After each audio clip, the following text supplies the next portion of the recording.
Hello friends, പുതിയൊരു വീഡിയോയിലേക്ക് എല്ലാവർക്കും സ്വാഗതം. 3-4 ദിവസത്തെ പനിയുടെ ഒരു ഇതൊക്കെ അങ്ങോട്ട് മാറി ഒന്ന് ഓക്കെ. ഇന്നലെ ഏകദേശമൊക്കെ മാറി ഒന്ന് ഓക്കെ ആയി. ഞാൻ ഇപ്പം നാട്ടിലാണ് ഉള്ളത്. അന്ന് ഞാൻ പനിയാന്ന് പറഞ്ഞതിൻ്റെ അന്ന് തന്നെ രാത്രിക്ക് രാമാനം ഞാൻ വീട്ടിൽ വന്ന് രാവിലെ ഹോസ്പിറ്റലിൽ പോയി ബ്ലഡൊക്കെ ടെസ്റ്റ് ചെയ്ത് നോക്കി. പ്രത്യേകിച്ച് കുഴപ്പമൊന്നും ഇല്ലായിരുന്നു. വൈറൽ ഫീവർ ആയിരുന്നു. അതുപോലെ തന്നെ ബ്ലഡിനകത്ത് അലർജി കൂടുതലായിട്ടുണ്ടായിരുന്നു. അപ്പം അതിൻ്റെ കുറച്ച് മരുന്നുകളും ആൻറ്റിബയോട്ടിക്സ് ഒക്കെ തന്നിട്ടുണ്ടായിരുന്നു. അതൊക്കെ കഴിച്ച് നല്ല ചൂടുവെള്ളമൊക്കെ കുടിച്ച് റെസ്റ്റ് എടുക്കാൻ പറഞ്ഞു. അങ്ങനെ 3-4 ദിവസം ഫുള്ള് റെസ്റ്റ് ആയിരുന്നു. എന്തോ വൈറൽ പനി എന്നൊക്കെ പറഞ്ഞു കഴിഞ്ഞാൽ ഞാൻ ആദ്യമായിട്ടാണ് ഇത്രയും അനുഭവിക്കുന്ന ഒരു പനി. സത്യം പറഞ്ഞാൽ മരിച്ചു പോയ ഇതിൽ നല്ലതാണെന്ന് തോന്നിപ്പോൾ. അത്രയ്ക്ക് എന്നെ കൊണ്ട് താങ്ങാൻ പറ്റിയില്ല. ഇപ്പം തന്നെ ശരീരം ഒന്ന് ഓക്കെ ആയി വരുന്നേ ഉള്ളൂ. വീട്ടിലായതുകൊണ്ടും ഞാൻ വീട്ടിൽ വന്നാൽ എന്തായാലും കാര്യമായി. കറക്റ്റ് ടൈമിൽ അമ്മ കൊണ്ടുവന്ന് ഫുഡ് ഡോറിൻ്റെ അവിടെ വെച്ച് തരും. ഞാനിനി അവർക്കൂടെ പ്രായമുള്ളവരല്ലേ, അവർക്കൂടെ പിടിപെടണ്ടെന്ന് കരുതി ഞാൻ റൂമിൽ തന്നെ ആയിരുന്നു. മാസ്ക് ഒക്കെ ഇട്ടാണ് നടന്നത്. അങ്ങനെ റൂമിൽ കൊണ്ട് ഫുഡ് കൊണ്ട് തരും, വാതിലിൽ കൊണ്ട് വെക്കും. അങ്ങനെ ഫുഡൊക്കെ കറക്റ്റ് ടൈമിൽ കഴിച്ചുകൊണ്ട് ഇത്രയൊക്കെ ഓക്കെ ആയി. അവിടെ നിന്നിരുന്നെങ്കിൽ ഇപ്പോഴും ഓക്കെ ആവത്തില്ലായിരുന്നു. അമ്മ വെച്ചുണ്ടാക്കി ഇങ്ങനെ വിളിച്ച് തരുന്ന പോലെ അവിടെ തരാൻ ആരുമില്ലല്ലോ. സത്യം പറഞ്ഞാൽ ഇത് വന്ന് ആർക്കും പിടിപെടാതിരിക്കട്ടെ. അത്രയ്ക്ക് അനുഭവിക്കും.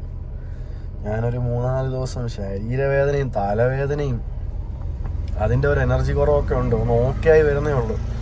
താടിയും മുടിയൊക്കെ ഒന്ന് വളർന്നു. അപ്പം ഞാൻ ഇന്ന് തിരിച്ച് കൊച്ചിക്ക് പോവാം. അപ്പം താടിയൊക്കെ ഒന്ന് ഇതാക്കിയിട്ട് പോകാമെന്ന് വിചാരിച്ചു. ഇപ്പം തന്നെ 3-4 ദിവസത്തെ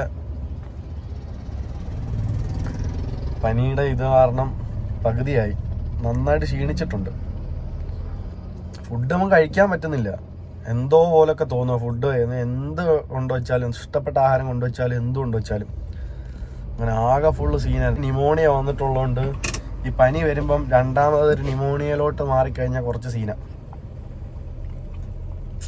അതുകൊണ്ട് തന്നെ ഞാൻ പനി അങ്ങ് വന്ന സമയത്ത് പിന്നെ രാത്രി അവിടുന്ന് കൊച്ചിയിൽ നിന്ന് നേരെ വീട്ടിൽ വന്ന് പ്രോപ്പറായിട്ട് റെസ്റ്റ് എടുത്ത് ഹോസ്പിറ്റലിൽ നിന്ന് മരുന്നും കഴിച്ച് റെസ്റ്റൊക്കെ എടുത്ത് ഫുഡും കഴിച്ചപ്പോഴത്തേക്ക് 3-4 ദിവസം കൊണ്ട് ഓക്കെ ആയി. ഇന്നലെ ഏകദേശം ഒക്കെ ഓക്കെ ആയിരുന്നു. എന്നിട്ട് ഞാൻ ഇറങ്ങിയില്ല. അപ്പം ഇന്ന് മുടിയൊക്കെ ഒന്ന് ലെവൽ ചെയ്തിട്ട് 4 മണിയാകുമ്പോഴത്തേക്ക് ഇവിടുന്ന് തിരിച്ച് കൊച്ചിക്ക് പോവാം. അതുകൊണ്ടാണ് കുറച്ച് ദിവസമായിട്ട് വീഡിയോസൊക്കെ ഒന്നും കാണാത്തതും എടുക്കാത്തതൊക്കെ. എൻ്റെ ഈ പഴയ വീഡിയോസ് 1-2 ഉണ്ടായിരുന്നു. ഞാനത് വോയിസ് ഓവർ ആയിട്ടില്ലായിരുന്നു. സൗണ്ട് ഇല്ലാത്തതുകൊണ്ട് വോയിസ് ഓവറും ചെയ്യാൻ പറ്റില്ല. തൊണ്ടയൊന്നും വയ്യ. തൊണ്ടയെന്നൊക്കെ ചുമയ്ക്കുമ്പോൾ ബ്ലഡ് പറഞ്ഞു വരിക. അത്രയ്ക്ക് സീനായിരുന്നു. അപ്പം പടച്ചോൻ്റെ അനുഗ്രഹം കൊണ്ടും അമ്മ കൃത്യസമയത്ത് ആഹാരവും വെള്ളവും മരുന്നും ചൂടുവെള്ളവും ഒക്കെ കൊണ്ട് തന്ന് കൃത്യമായിട്ട് എന്നെ പരിപാലിച്ച് ഓക്കെ ആയി 100% ഓക്കെ ആയി. കുഴപ്പമില്ല. ബോഡിയിലൊരു എനർജി കുറവേ ഉള്ളൂ. 2-3 ദിവസത്തേക്ക് ഫുഡൊക്കെ കഴിക്കുമ്പോഴത്തേക്ക് അത് ഓക്കെ ആവും. പിന്നെ അതുകൂടെ നോക്കി ഇവിടെ നിന്ന് കഴിഞ്ഞാൽ കാര്യം നടക്കത്തില്ല. ഇപ്പം ഉടനെ തന്നെ വണ്ടിയുടെ CCയും കാര്യങ്ങളൊക്കെ വരുന്നുണ്ട്. അപ്പം ഇന്നുമായിട്ട് തന്നെ കൊച്ചിക്ക് പോവാം. ഞാൻ ഒറ്റയ്ക്കല്ല, നമ്മളൊരു സുഹൃത്തും ഉണ്ട് കൂടെ. അപ്പം ഞങ്ങൾ രണ്ടുകൂടെ ഇന്ന് കൊച്ചിക്ക് പോവാം. വൈകിട്ട് 4 മണിയാകുമ്പോഴത്തേക്ക് ഇറങ്ങി. ഞാനതൊന്ന് മുടിയൊക്കെ വല്ലാതായി വളർന്നു. ഒന്ന് വെട്ടി റെഡിയാക്കി പോകാമെന്ന് കരുതി ഇറങ്ങി ടൗണിലോട്ട് വന്നു. അപ്പം പത്തനാപുരത്തോട്ട് പോയിക്കൊണ്ടിരിക്കുക. ഗൈസ്, നമ്മുടെ നാട്ടിലെ താലൂക്ക് ഹോസ്പിറ്റലാണ് ഈ വരുന്നത്. പണി ഇത്രയും പെട്ടെന്ന് ഇത്രയായി. അത്യാവശ്യം വലിയ ഹോസ്പിറ്റലാണ്.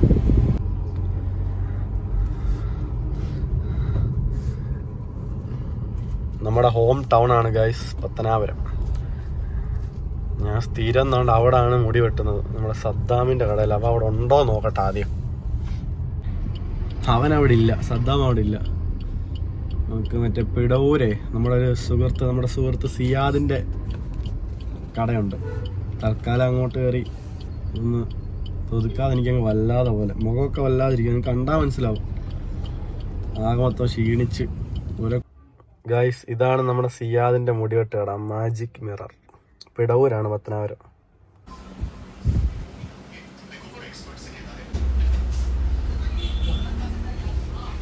അങ്ങനെ മുടിയൊക്കെ വെട്ടി സുന്ദര കുട്ടപ്പനായി.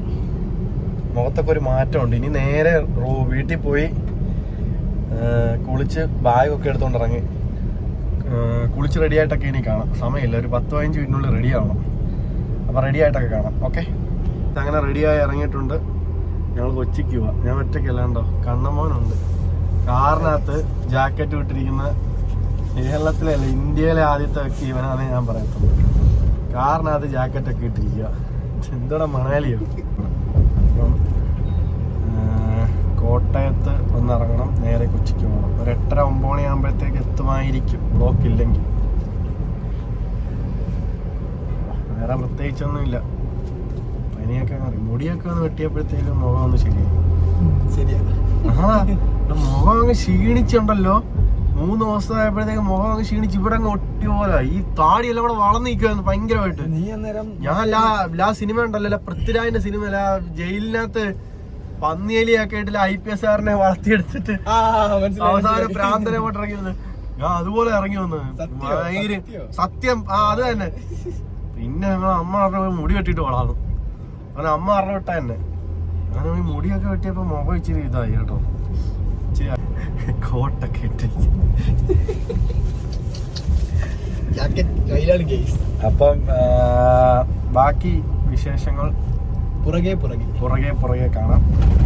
പോകുന്ന വഴിയിലുള്ള വിശേഷങ്ങൾ പുറകെ ഇനി വരുന്നതായിരിക്കും. അപ്പം ഇവന് വണ്ടി ഓടിക്കാൻ അറിയത്തില്ല, ഞാൻ തന്നെ വണ്ടി ഓടിക്കണം. ഇല്ലെങ്കിൽ കുറച്ചു നേരം എന്തെങ്കിലുമൊക്കെ നമുക്ക് മിണ്ടിയും പറഞ്ഞൊക്കെ ഇരിക്കായിരുന്നു. വണ്ടി ഓടിക്കാനും പഠിക്കത്തില്ല. ഇനി അവിടെ വരെ ഞാൻ വണ്ടി ഓടിക്കണം. ഒന്നാമതേ കൈയും കാലും വേദന കഴിഞ്ഞാൽ ഇങ്ങോട്ട് വന്നത്. എന്തായാലും പുറകെ വിശേഷങ്ങൾ കാണാം. ഓക്കെ.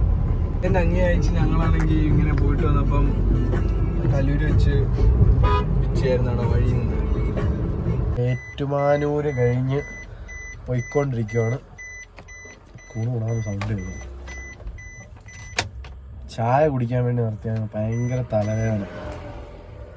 ചായ കുടിക്കാൻ വേണ്ടി ഒരു കടയിൽ നിർത്തി. കട കാണിച്ചു തരാം.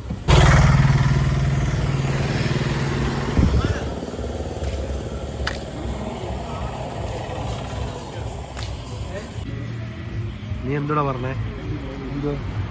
ചായയോ കോഫിയോ? കട്ടൻ ചായ 2 പേരുണ്ട്, ഏട്ടായി കോഫി. ഏട്ടായി കോഫി. എനിക്കല്ല, ഏട്ടായി കോഫി. എന്ത് എഴുതി ചെയ്ത? പരിപ്പ് വട പ്ലസ് പഴോ? അത് ബോഡി എഴുതി ചെയ്യുന്നത്. മുട്ട ബജ്ജിയുണ്ട്, മുളക് ബജ്ജിയുണ്ട്, ഉഴുന്നോടയുണ്ട്, പരിപ്പോടയുണ്ട്, ഉള്ളിവടയുണ്ട്.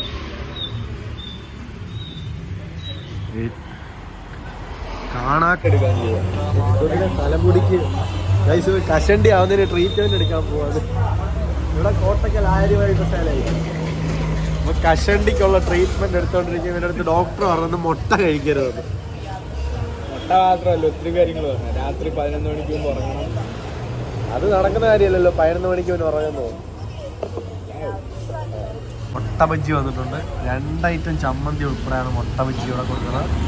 ഇവിടുത്തെ ചമ്മന്തിക്ക് പൈസ ഇല്ലെന്ന് തോന്നുന്നു. ഇവിടുത്തെ ചമ്മന്തി ഫ്രീ ആണ് ഗൈസ്. ഇവിടുത്തെ ചമ്മന്തിക്ക് പൈസ ഇല്ല. ഇവൻ എടാ നീ കൊണ്ട് കാണിച്ചോ കഷണ്ടിക്ക്?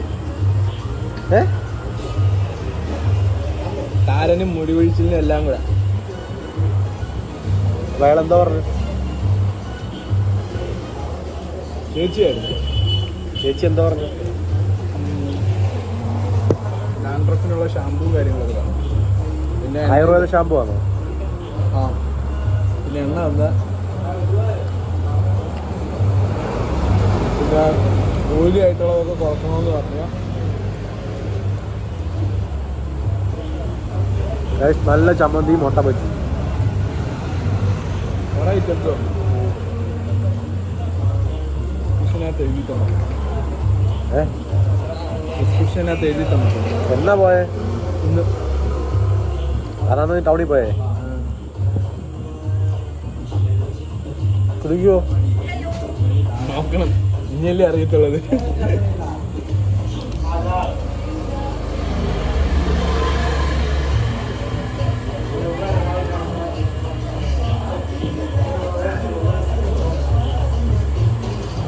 കുറേ നേരമായിട്ട് ഇരുന്ന് വണ്ടി ഓടിച്ച് ഇങ്ങോട്ടാകുന്ന ഇറങ്ങി നടുവന്ന് നോക്കും.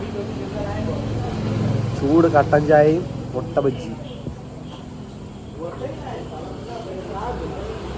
അടിപൊളി കോമ്പിനേഷൻ.